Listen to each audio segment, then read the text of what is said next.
You're listening to GotTechED the Podcast with your hosts, Eric Geis and Nick Johnson.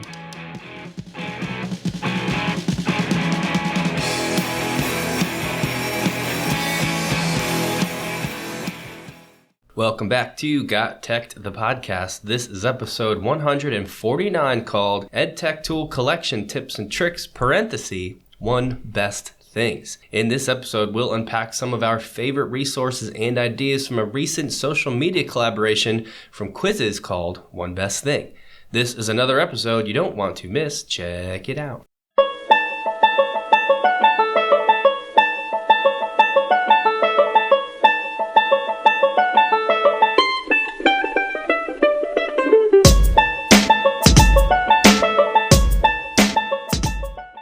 All right, so we are back. We're almost at a century and a half on the episodes. That's pretty cool. It feels like we just hit 100, maybe a month or two ago. But It has been, we've been going strong every 2 weeks. Super excited to get to 150. Should have a guest on, I'm guessing, for 150. It only seems right because our guests are so far in between. And I think for all the other milestones, we've had guests on in one shape or form.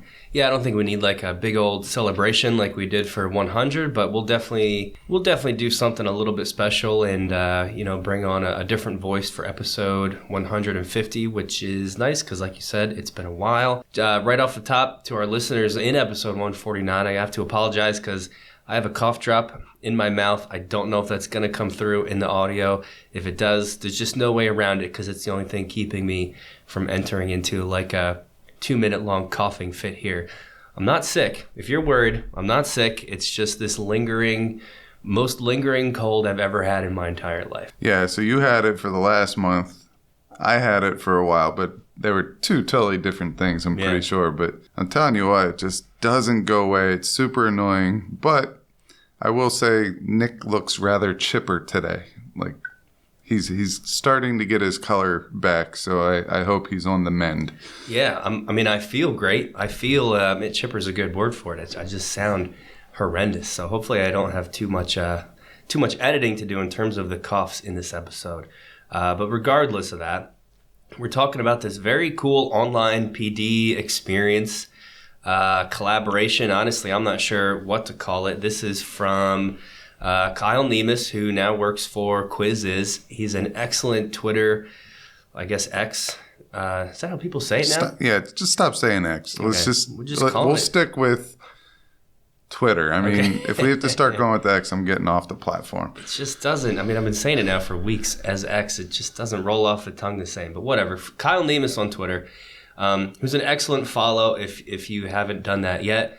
And this particular PD was really cool, and it generated one of the better lists of everything, resources, tips, tricks that I've seen in a while. I'm not describing this very well. Do you think you could step in and do a better job than me? I'll catch you when you fall. I will. All right. So when I first signed up for this, I thought it was just going to be a quizzes type breakout room in a Zoom meeting, learn more stuff about quizzes, and I was super excited. But I was pleasantly surprised because there were a lot of other things. Kyle does a nice job at getting tech coaches from all over, and anyone that's interested in tech from all over come and present.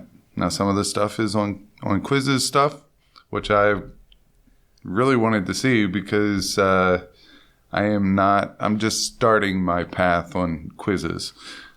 It's an awesome tool for assessment and lesson planning, and really it's just turning into a one-stop shop. But this PD was a whole bunch of EdTech leaders presenting things that they enjoyed, and it was pretty phenomenal. The first thing that we did was Kyle sent out a link, and everyone filled out a form asking them to describe their one best thing.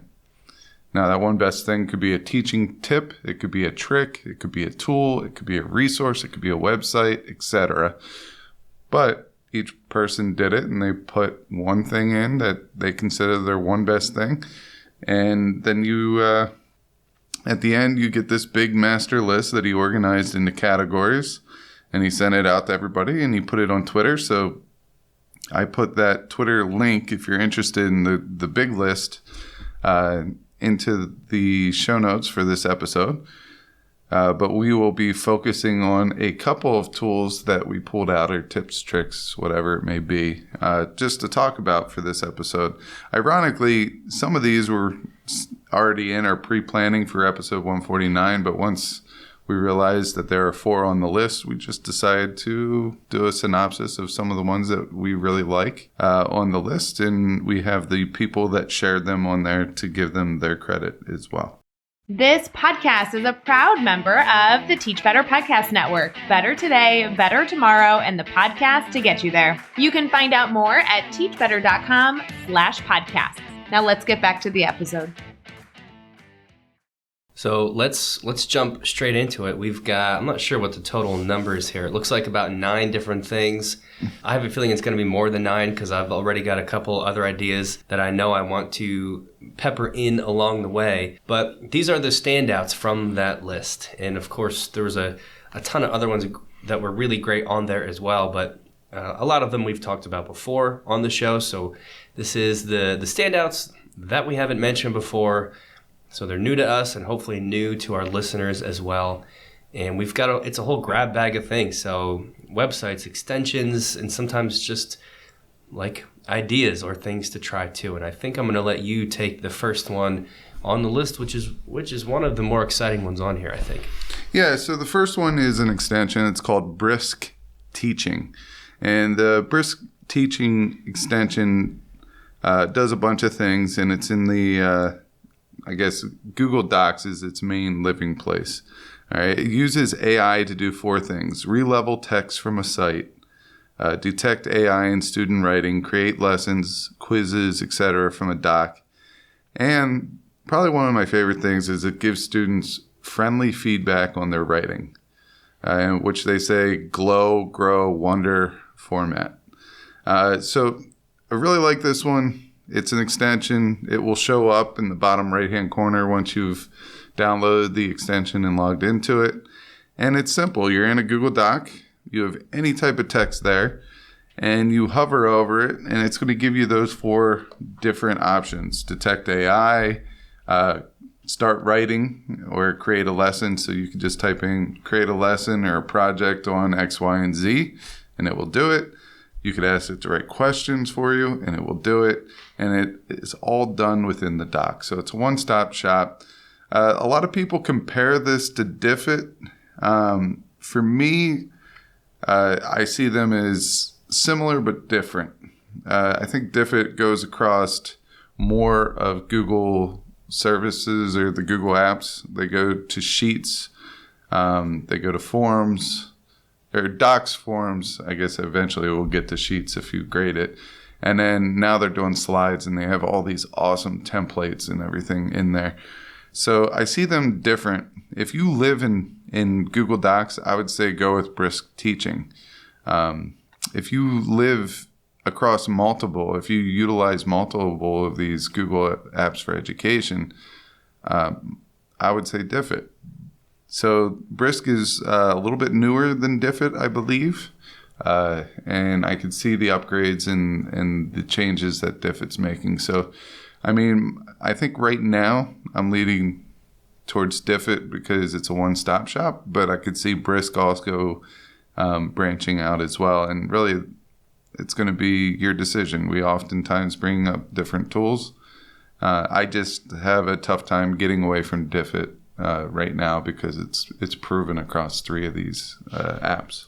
Yeah, if you're looking to level readings, like level articles to different reading levels and generate resources about those readings, I don't think you can make an argument against Diffit. It's definitely the way to go. What Brisk has going for it is the fact that it's an extension, so you don't have to leave your Google Doc. It's just a little icon that pops up in the bottom, I think, right-hand corner, and it's going to do all those different things. I guess Brisk it builds that in too. There's all those different things, right? There's that AI detector right there. You don't have to copy the text, go to a different website, paste the text, run the report and see what it is. This all happens like right there without leaving that tab, which has obvious benefits to it. So Brisk is cool, and like I said, you kind of just have to gauge how you're using those tools to see whether it might be useful. I can tell you this, it's worth anybody giving it a try to see if it's one you're going to keep or not. And this is on the list from Megan Marcum. So thanks, Megan, for sharing Brisk with us. The next one I'm going to talk about is called Scribe. This is one of our favorite tutorial creators, which means if you're ever generating any kind of instructions, if you're a tech coach, that could be, of course, instructions for staff. If you're a teacher, this could be instructions for your students on how to do certain things, what to click, where to click, when to click, what to type. This could be administrators who are coming up with, instructions for, you've got some standardized testing coming up that's done on the computer, and you want to make sure everybody knows how to do it and what to do. Of course, there's lots of reasons to generate tutorials, and this is a great way to do it. So if you are using Scribe, it's going to automatically capture whatever you are clicking on your screen. It's going to generate a very attractive guide for people to use after the fact and capture that process so you can share it out. One of my favorite things about it is how nice it looks. It's very easy to read and use for your end user of this guide or this tutorial. You can also customize what it creates afterwards. So if you don't quite like how it captured something, you can edit the screenshots or add in your own text. Or there's even like a cool, like a redact feature they call it, where if there's student information on the screen, you can blur that out or cover it up at least. And then you share this thing out just with one click. It's really, really great. It's one of those tools that a lot of people, even in the business world, are using, maybe even more heavily in the business world. So Scribe's a great one. To go along with this, I wanted to also let everybody know something we just learned about, which is Windows. If you're a Windows user, so sorry, Mac people, I'm sure you probably have an alternative, but Windows has its very own built-in steps recorder. If you go to the little search bar in the bottom left-hand corner of your Windows screen and type in steps recorder, it'll pop up. And it does what Scribe does. Every single thing you click and type, it keeps track of that. It grabs screenshots of the whole thing. And even if you're typing on your keyboard, it keeps track of what you typed in. So that is like, if you are a Windows user, that might be the easiest to use because you don't have to have any sort of third-party service, I guess. It's just right there. However, I'm not afraid to say that the output, the end result tutorial is pretty ugly. So it's really, and there's a word I'm looking for, like utilitarian looking. There's no like emphasis on the screenshot, or it doesn't list super clearly like what to click. It's all there, but you would really have to read through the tutorial closely. So it works great, it's easy, and you've got it, but it's not pretty. Scribe's going to do all the same stuff, but better, and your end product is much more user-friendly. And I think Scribe's one of the better ones of these that you could go with. Yeah, I like Scribe. Anything that we're able to communicate clearly to our staff, I think that's amazing.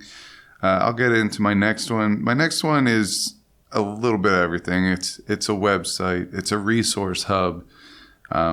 It's called GotTechED. All right. So if you go to goldedu.org, you'll see this platform.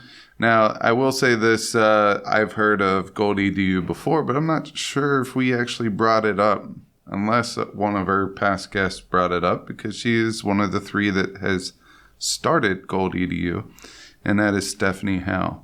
So Stephanie Howe, she teams up with Megan Fern and Ashley Holcomb, and they've made this awesome resource / website / Edtech everything. You go on there, they have something called the Make and Take. The Make and Take is a series of videos that help you learn technology strategies, share resources, and collaborate with others. And they have a Google group that you can join to be a part of that. They also have a resource page, and this is what I really want to talk about, the resource page. Because I think that this is just an amazing resource to have. So in here, you have a description of gold resources. You have this resource hub that is also in here. And you could check out all the different stuff that they have to offer there.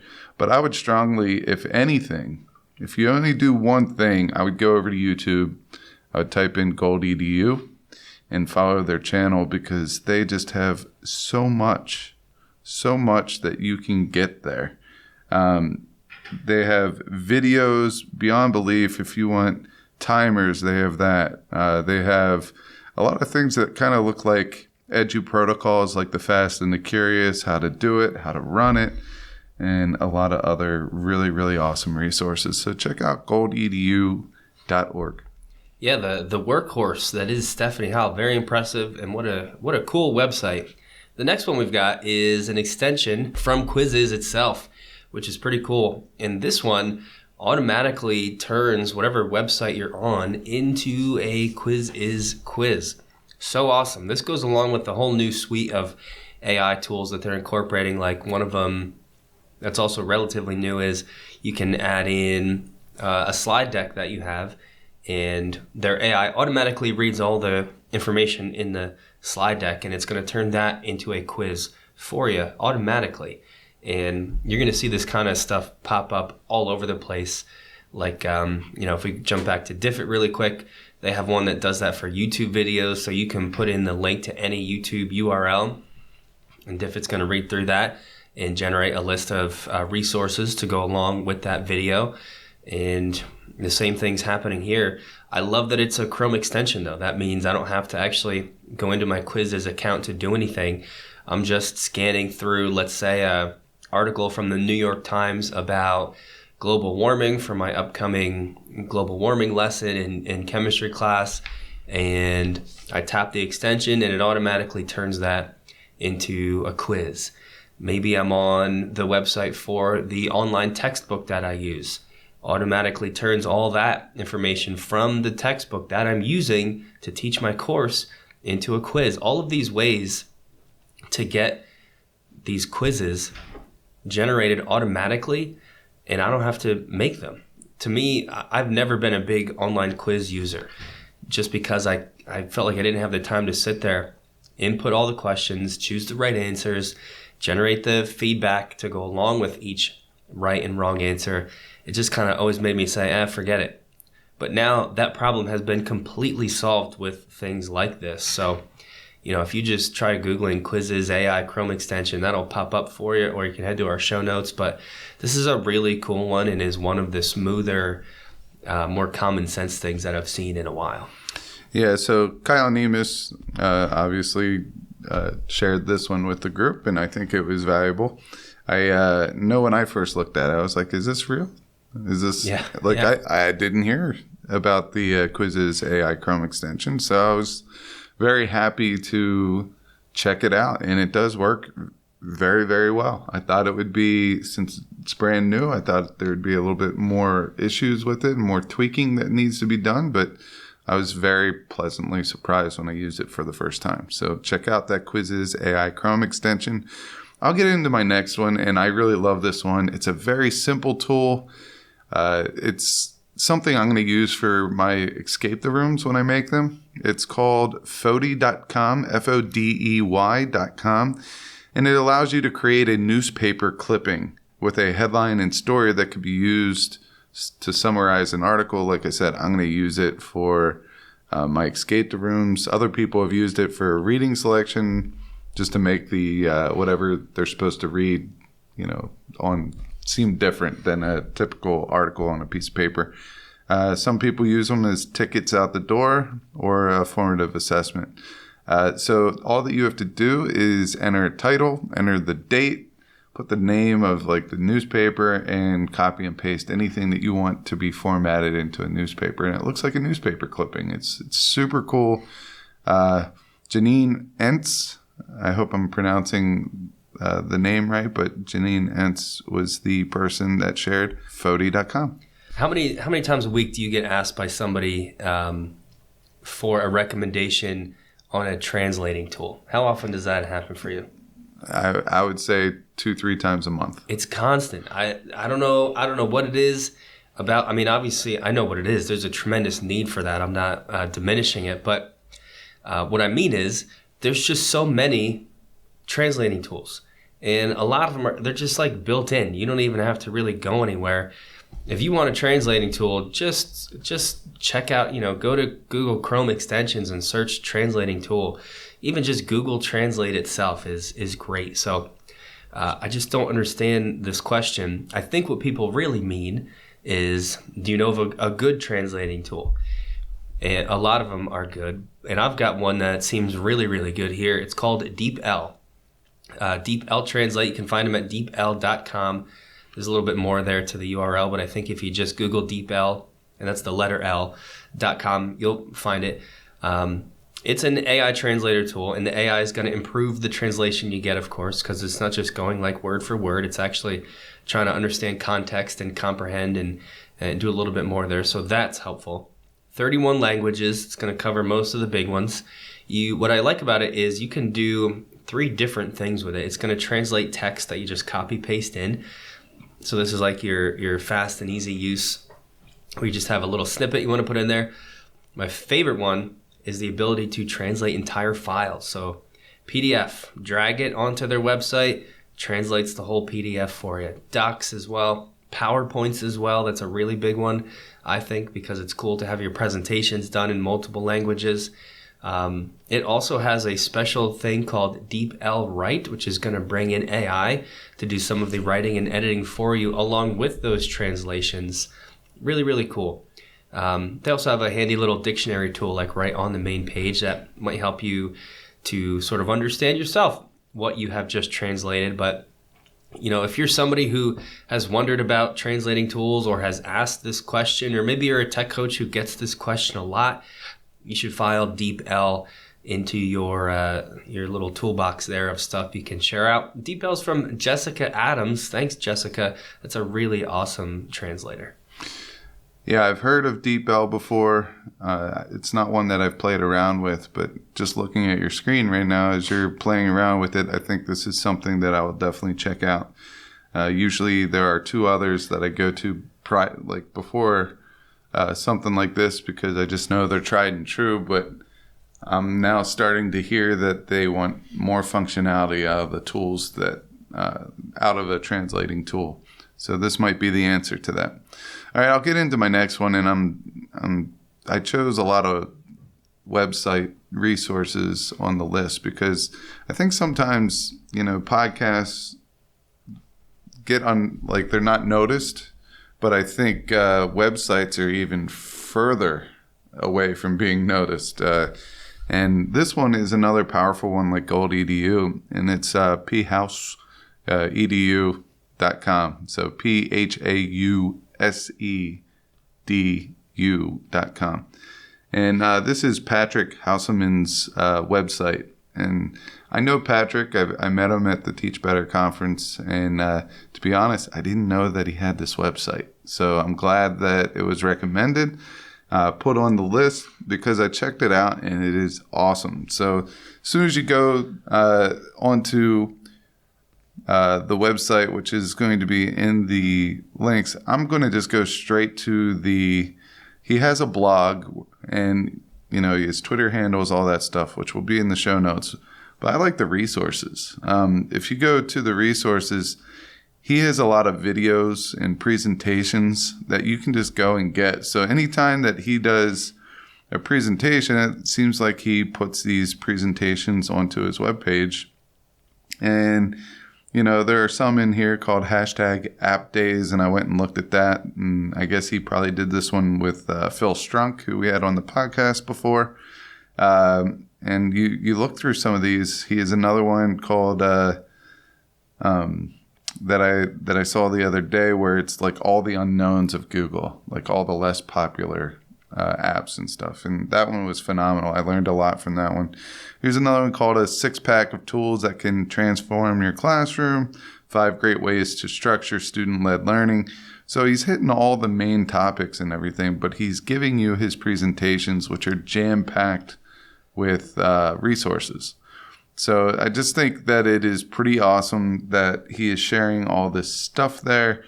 If you go to his blog. He has even more resources that he's sharing there.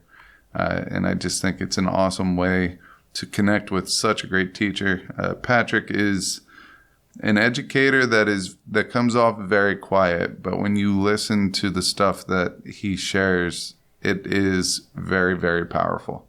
And that was my take of him out at Teach Better. Very quiet, very reserved at times, but anytime he talks, you want to listen, because what comes out of his mouth is probably something that you're going to implement in your class. He's just one of those influencing educators. That's cool. And this is another unique resource that is, it's just like a mega collection of stuff. It's great. So that's a great one. Thanks, Patrick. This next one I'm really excited about. This is going to be my item of the show, or my favorite of the show. And I can't remember if I've mentioned it before in a recent episode. I probably have, but I'm just super jazzed on this. And even if I have mentioned it, I don't think I've given it this spin. So here we go.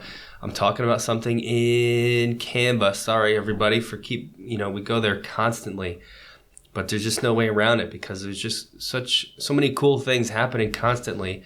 There's a thing called Canva Whiteboards, and they've been there for a while. A whiteboard, I think, it's something I'm particularly interested in right now when it comes to Canva. They are infinite open white spaces in which you can work, write down things, create designs, add in all your typical Canva stuff. It's meant as whatever you want it to be. It's a whiteboard space. There's a lot of these, right? If you know Jamboard, it's like that, which is going away, by the way. Sometime in 2024, Jamboard's going to disappear from the Edtech landscape.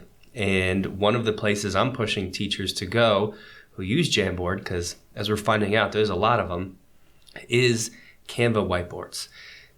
Compared to something like Jamboard, they're better in almost every way. One, the space is infinitely big, so you're not limited to some, series of small slides.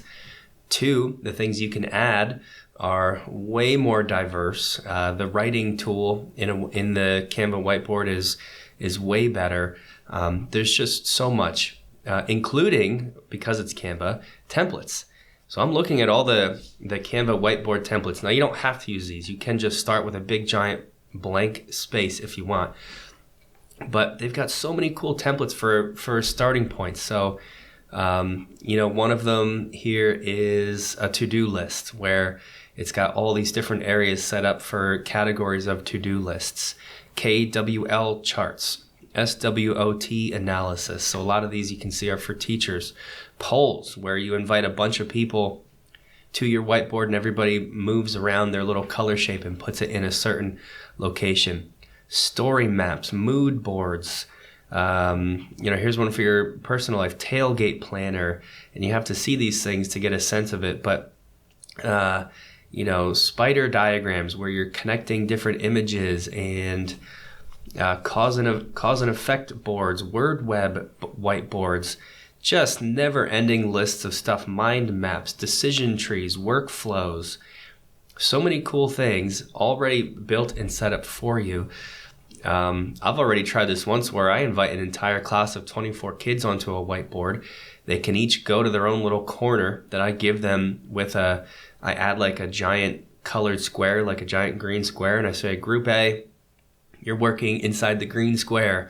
And then if you're Group A, they all just sort of go over to the green square on their screen, zoom in, and work there. So then when I go to review that work, I show the green square up at the front of the room, and they can talk about it. So cool.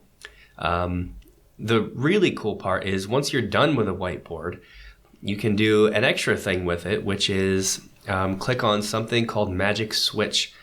And Magic Switch is automatically going to take everything in that whiteboard and convert it into a more typical Canva design, specifically into a Canva doc.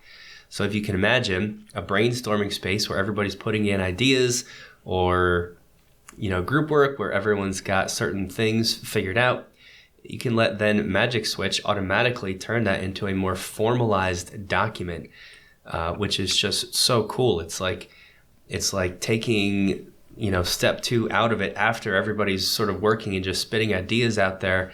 Now we can have this polished doc Canva style to make it look super awesome. So this one's twofold. Whiteboards by themselves are awesome. And then the second thing is that magic switch, which can turn the whiteboard into something maybe shareable that you're going to email to your entire team. I love it. I'm a huge fan. Check them out, Canva Whiteboards. Yeah, I don't really have too much to add there. I mean, I think you did a great job on that. Yeah, I mean, it's powerful. So the last one that I have is YouTube ad blocker shortcut. Now, most ad blockers, they're either an extension, which will probably get shut down by YouTube because they have their premium version. They don't want people to use extensions. The other ones are letters that you add in the root of the URL, meaning oftentimes there's little tricks. If you add like VVV before YouTube, that will take you to a YouTube download or something like that.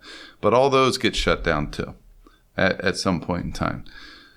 So this one isn't something that you add after the slash. So youtube.com/. And somewhere in there, you're going to see the word watch. All right. So you'll see the watch come up somewhere at the end after the slash in the YouTube URL. And when you're changing something in there, you stay on the YouTube platform. But if you add an underscore and then the word pop-up, one word, all lowercase, after the word watch in the URL, it will get rid of the ads for that video, which is super helpful. So I know that's something very short, pretty self-explanatory. Just find the word watch and after it put underscore pop-up, and it will block all ads from that YouTube video. So pretty solid there.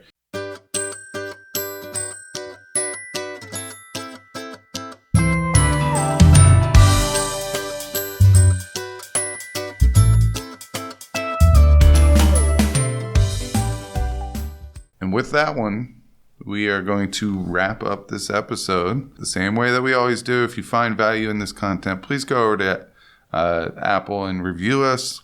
Give us a positive rating. Tell us how we're doing. If you have any tools, you could suggest them there that if we should put them on the podcast, and we'll take a look at them. You could also go to any place that you get podcasts and you can hear episodes. You could go over to YouTube, check out our channel, which has all our videos. Oftentimes we take a couple of tools from each show and we do a deeper dive on those. Go check out those. And we also have a Twitter page where you can find Nick at Nick Got Teched, me at Geis Got Teched, or the show at We Got Teched. Tell your friends about www.gottech.com. Check out our website for a whole bunch of freebies and templates and things like that. And also tell your friends about the awesome podcast network that we are a part of called the Teach Better Podcast Network. Till next time, go check out some of these and we'll check you later. Thanks for listening to GotTech the Podcast. Remember to subscribe to our show and follow us at We Got Tech on Twitter so you can stay up to date with the latest episode releases, blog posts, product reviews, and PD announcements. You can also follow Geis and I individually at Geis Got Tech and at Nick Got Tech on Twitter or on Instagram at Nick Got Tech. Finally, remember to check out our website, GotTechED.com, where we post all our episodes, articles, and resources available to you for free. Until next time.